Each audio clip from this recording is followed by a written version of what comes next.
Topham Hatt sat in his office listening to the noise outside. The passengers were angry. The station master came in. "There's trouble in the shed, sir. Henry is sulking. There's no train, and the passengers are saying this is a bad railway." "Indeed," said Sir Topham Hatt. "We cannot allow that." He found Gordon, James, and Henry looking very cross. "Come along, Henry. It's time your train was ready." "Henry's not going," said Gordon. "We won't shunt like little tank engines. That was Thomas's job. We're important tender engines. You fetch our coaches and we will pull them. Tender engines don't shunt." "We'll see about that," said Sir Topham Hatt. "No engine on my railway is too important for small jobs." And he hurried away to find Edward. The yard has never been the same since Thomas left to run his branch line, he thought sadly. Edward was shunting. "Leave those freight cars, please, Edward," said Sir Topham Hatt. "I want you to push coaches for me in the yard." "Thank you, sir. That will be a nice change." "That's a good engine. Off you go, then."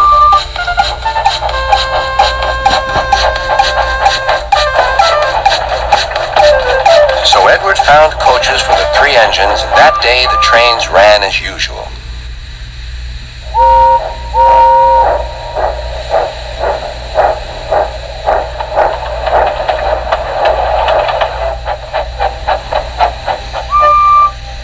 But next morning, Edward looked unhappy. Gordon came clanking past, hissing rudely.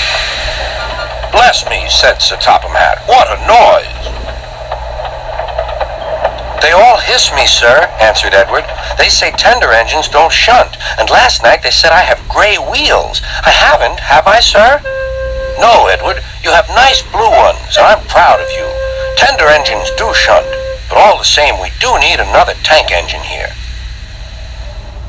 He went to a workshop and they showed him all sorts of engines.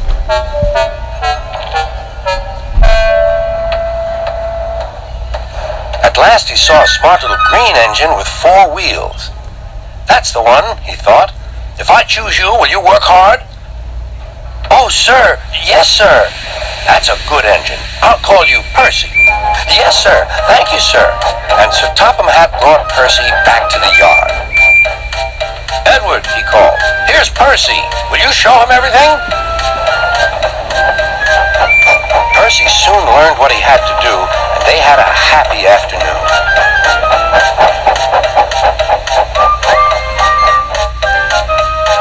Then Henry came by, hissing as usual. "Wheesh!" went Percy. Henry jumped and ran back to the shed.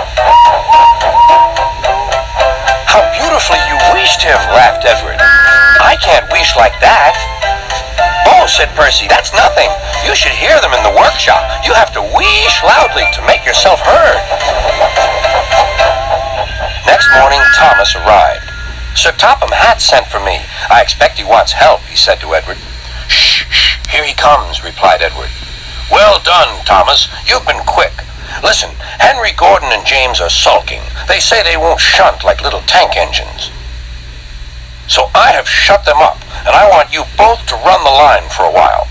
"Little tank engines indeed," snorted Thomas. "We'll show them. And Percy will help too." "Oh, sir, yes, sir, please, sir," answered Percy. Edward and Thomas worked the main line, greeting each other as they passed by. Percy puffed along the branch line. Thomas was anxious about Annie and Clarabelle, but both driver and conductor promised to take care of them. There were fewer trains, but the passengers didn't mind. They knew the 3 other engines were having a lesson.